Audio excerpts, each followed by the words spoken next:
આજે હું બનાવીશ બ્રેડ પકોડા. તો મેં અહીંયા બટાકાને કુકરમાં બાફીને ફોલીને તૈયાર કરી લીધા છે અને આપણે એને મેશ કરી લઈશું આ રીતે.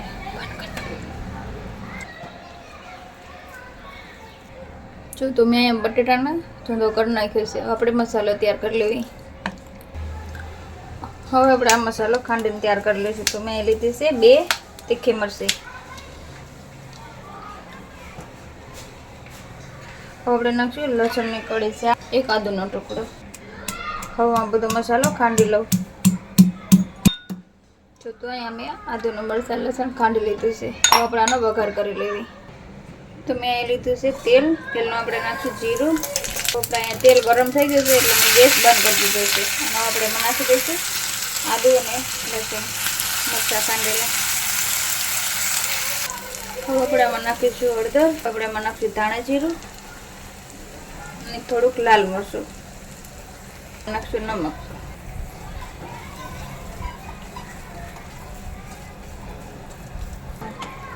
તો હવે આપણે આ મસાલો મિક્સ થઈ જશે. હવે આપણે આને ચાળમાં રાખી દેવી. તો હવે મેં અહીં લીધા છે થોડાક તીખા અને લવિંગ. આપણે આને ખાંડી લઈશું.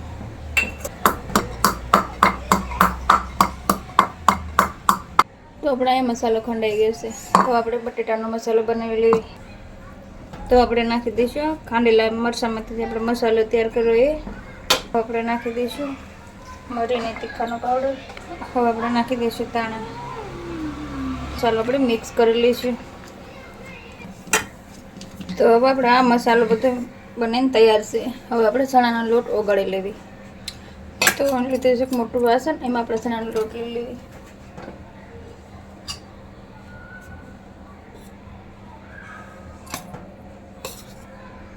ખાતા હોય જોઈએ એ પ્રમાણે આપણે ચણાનો લોટ લઈ લેવાનો.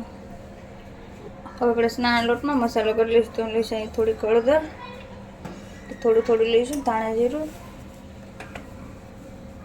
થોડુંક ચપટી આપણે લઈશું લાલ મરચું. આપણે નાખી દઈશું નમક, થોડુંક નાખશું આખું જીરું. હવે આપણે નાખશું અજમા. હવે આપણે બધો મસાલો પહેલાં મિક્સ કરી લઈશું. પછી આપણે થોડું પાણી નાખતા જઈશું ને લોટ ઓગળતા જઈશું.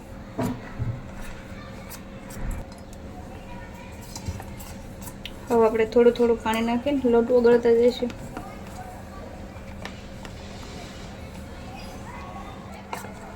જો તો આપણે અહીંયા ચણાનો લોટનો બેટર બનીને તૈયાર છે. આપણે એને ચાળમાં રાખી દેવી અને આપણે બનાવી લઈશું ચટણી. તો આપણે લઈશું મિક્સર જાર. એમાં નાખશું આપણે લીલા ધાણા. આપણે એમાં નાખશું થોડોક પુદીનો. અને આપણે તીખી અને ચટપટી ચટણી બનાવવાની છે. તો અહીં લઈશું તીખી મરચી. એમ લીધું છે લસણ અને આદુ. હવે આપણે એમાં નાખશું થોડુંક આખું જીરું અને આપણે થોડું નાખશું ધાણા જીરું.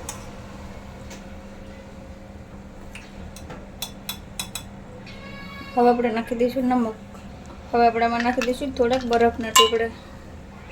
હવે હું બનાવી લઈશ આની ચટણી. તો અહીંયા મેં ચટણી બનાવીને તૈયાર કરી લીધી છે. હવે આપણે પકોડાનો મસાલો તૈયાર કરી લઈશું બ્રેડમાં લગાવીને. તો મેં લઈ લીધા છે બ્રેડ. અને બ્રેડ ઉપર આપણે એક બ્રેડ ઉપર લગાવી દઈશું સોસ.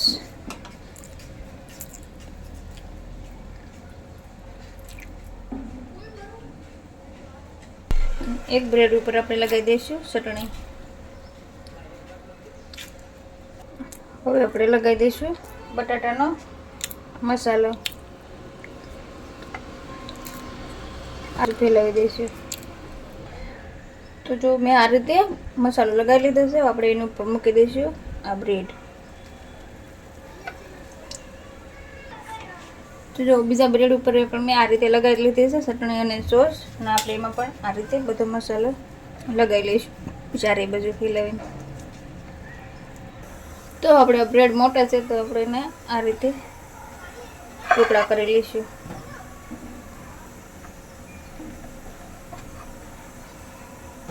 જો આ રીતે આપણે આપણે ચણાના લોટમાં નાખવાના છે. મેં અહીંયા તેલ પણ ચાળમાં ગરમ કરવા જ રાખી દીધું છે. ચોખ્ખો મસાલો બનાવી લઈએ ને ત્યાં સુધી આપણે તેલ પણ ગરમ થઈ જશે. તો હવે આપણે આ ચારે બાજુ આ રીતે આપણે પકોડાને લોટ લગાવી દઈશું ને પછી આપણે આ રીતે કરી દઈશું. પછી આપણે આ રીતે વધારાનો લોટ નિતારી લઈશું. આપણે અહીં તેલ ગરમ થઈ ગયું છે, આપણે નાખી દઈશું પકોડા. બધા પકોડા આ રીતે ધીરે ધીરે તેલ જો બસ આપણે એટલા 4 પકોડા તળી લઈશું.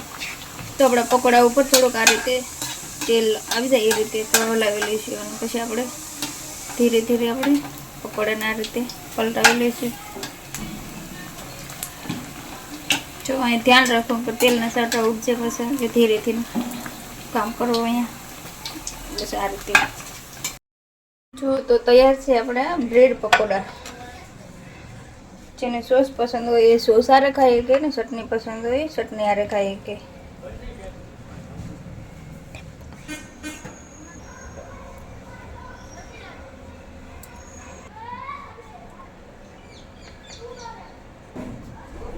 વાહ મમ્મી બહુ ટેસ્ટી બન્યા છે. એમ જો મારી રીંગણને આ પકોડા બહુ જ ગમે છે. તમને આ રેસીપી પસંદ આવે તો એકવાર ટ્રાય કરજો આ રીતે. અને મારા વિડીયોને લાઈક શેર સબસ્ક્રાઈબ જરૂરથી કરી દેજો.